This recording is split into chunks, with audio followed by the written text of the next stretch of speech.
Ada satu doa yang Nabi pesan kepada Sayyidina Mu'az, siapa belajar bahasa Arab, la tada'anna, jangan tinggal, jangan lupa wahai Mu'az, jangan tinggal sekali-kali. Habis bagi salam, habis semayang, sebelum bangun, Allahumma a'inni ala zikrik, ya Allah bantulah aku untuk sentiasa mengingatimu. Ya Allah bantulah aku untuk sentiasa mengingati kamu. Tuan-tuan, para rasul dan anbiya mengingati Allah 24 jam.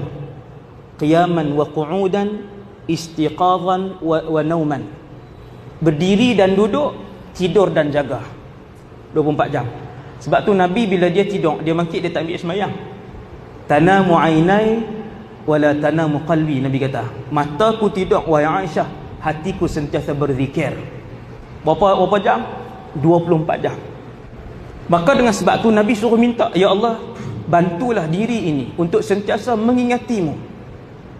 Tuan-tuan tengok orang-orang soleh, walaupun dia duduk saja, duduk atas tangga, hati dia duduk berzikir.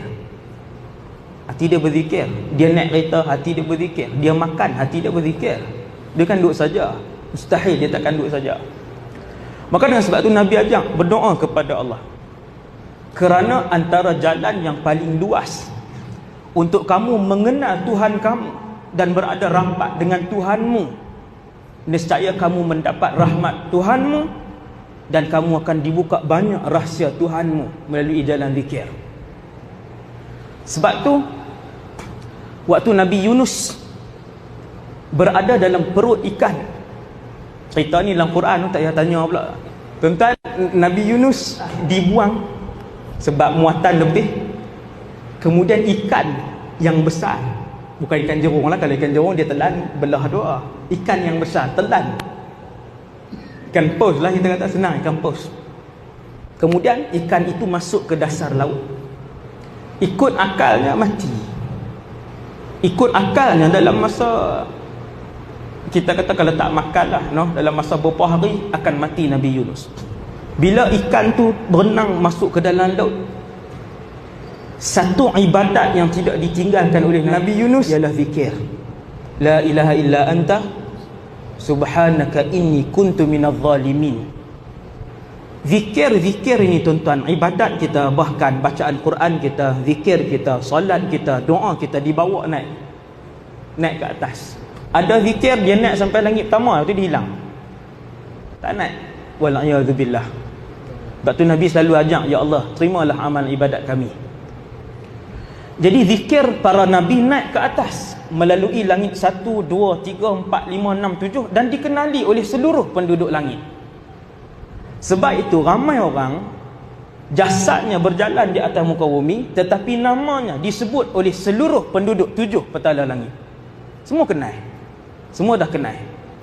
Maka Nabi Yunus alaihissalam satu orang yang masyhur di langit seperti Rasulullah. Bila zikir Nabi Yunus naik, malaikat kenal. Apabila Nabi Yunus berzikir la ilaha illa ant subhanaka inni kuntu minadh zalimin, tak berhenti Nabi Yunus zikir. Bila zikir itu menembusi langit satu tingkat ke satu tingkat, malaikat menyebut sautun ma'ruf fi makanin gharib. Malaikat kata kenal suara ni, suara yang sangat terkenal, tapi main daripada tempat yang cukup pelik. Kalau jin berzikir bawah laut, biasalah. Ni orang berzikir bawah laut, malaikat kata pelik. Akhirnya dilihat, dia dimakan, ditelan oleh ikan, dia sedang berzikir di bawah sana. Maka Allah merakamkan keadaan zikir Nabi Yunus alaihissalam.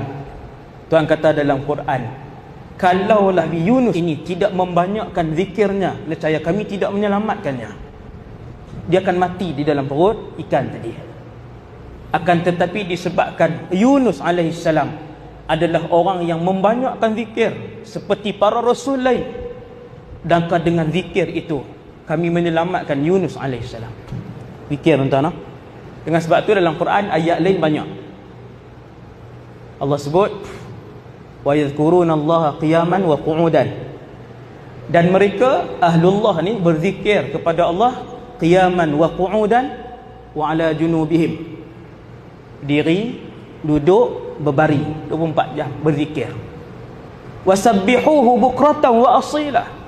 Pujilah Allah, bertasbihlah kepada Allah bukratan wa asila, pagi dan petang. Tuhan kata daripada pagi sampai petang, tak berhenti. Kemudian Allah sebut dalam Quran, Allah ulang banyak kali. Yang ni jarang orang renung. Apa dia tuan? Jarang orang renung satu ayat, iaitu di dalam alam ini setiap makhluk berzikir kepada Allah kecuali dua. Yang pertamanya manusia, yang keduanya jin dan syaitan. Yang ni yang paling banyak tidak berzikir. Makhluk lain, buku, mikrofon, rehan, sejadah, kipas, pokok, angin, laut, bintang, bulan. Wa in min syai'in. Tuhan kata tak ada benda dalam alam ini. Allah buat contoh dalam Quran. Tuhan kata matahari, kamu tengok burung, kamu tengok bukit, kesemuanya berzikir. Walakin la tafqahuna tasbihahum, akan tetapi kalian tak faham cara zikir mereka. Tuan-tuan, alam ini berzikir kesemuanya. Dan bila sampai masa orang-orang yang menjadi pilihan Allah, dia akan mendengar bunyi zikir daripada beberapa makhluk ini. Nabi pegang dalam satu hadis sahih, disebutkan dalam kitab Tuhfatul Murid, Nabi pegang pasyak satu hari, Nabi genggam, Nabi pegang. Nabi tunjuk. Keliling Nabi ada sahabat kanan, Abu Bakar, Umar, Uthman, Ali, Abu Ubaidah bin Al-Jarrah. Ni semua ahli syura. Nabi pegang. Lalu pasir itu bertasbih di tangan Nabi. Subhanallah, subhanallah. Mukjizat Nabi dan karamah ke semua khulafa ar-rasyidin itu mendengar zikir itu. Karamah zaman tu tuan biasa. Zikir ni. Kata Ali, aku mendengar, Abu Bakar mendengar, Uthman mendengar, aku juga mendengar, semua. Kemudian Nabi minta tangan Abu Bakar, Nabi pasir itu di atas tangan Abu Bakar. Kata Ali, kemudian pasir itu berzikir di atas tangan Abu Bakar. La ilaha illallah. Pasir, tuan-tuan. Nabi nak bagi tahu ke semua makhluk berzikir. Kemudian Abu Bakar memindahkan pasir itu di tangan Umar, maka pasir itu berzikir di atas tangan Umar. Kemudian memindahkan di atas tangan Uthman, pasir itu bertasbih di atas tangan Uthman. Kemudian dipindahkan ke atas tanganku, pasir itu berhenti berzikir. Wallahu alam, pasal apa? Mungkin ada sebab ada kan di atas tangan Sayyidina Ali. Maka yang kita nak beritahu ialah kita apabila mencapai tahap yang tinggi, beriman kepada Allah, membawa hati yang bersih, ketika itu seorang manusia biasa yang disayangi Allah, apabila membawa an-nafsul mutmainnah menghadap Allah, maka dia lebih mulia daripada seorang malaikat yang biasa. Awamul malaikah disebutkan dalam kitab tauhid, lebih mulia daripada seorang malaikat biasa. Akan tetapi ketika mana manusia meninggalkan Allah, membawa hati dan jiwa yang kotor dan liar menghadap Allah Azza wa Jalla di padang mahsyar, ketika itu kata para ulama, mereka lebih hina daripada binatang. Maka sebagai muhasabah ringkas, untuk kita bersama-sama membawa menghadap Allah Azza wa Jalla hati yang bersih, maka sama-samalah kita melazimi zikir, membiasakan zikir. Untuk membiasakan zikir, tuan-tuan yang dirahmati Allah, ialah antara lain dengan memohon kepada Allah supaya Allah sentiasa menggerakkan hati dan mulut kita, hati dan lidah kita untuk memuji Allah Subhanahu Wa Taala. Kalau Tuhan tak izin, tuan-tuan, duduk depan Kaabah pun tak berzikir, duduk main handphone juga. Kalau Allah tak izin, duduk dalam raudhah pun dia bersembang setengah jam. Tetapi dengan sebab inayah Allah, taufik daripada Allah, dengan sebab itulah Allah menggerakkan hati dan mulut kita untuk memuji Allah Subhanahu Wa Taala.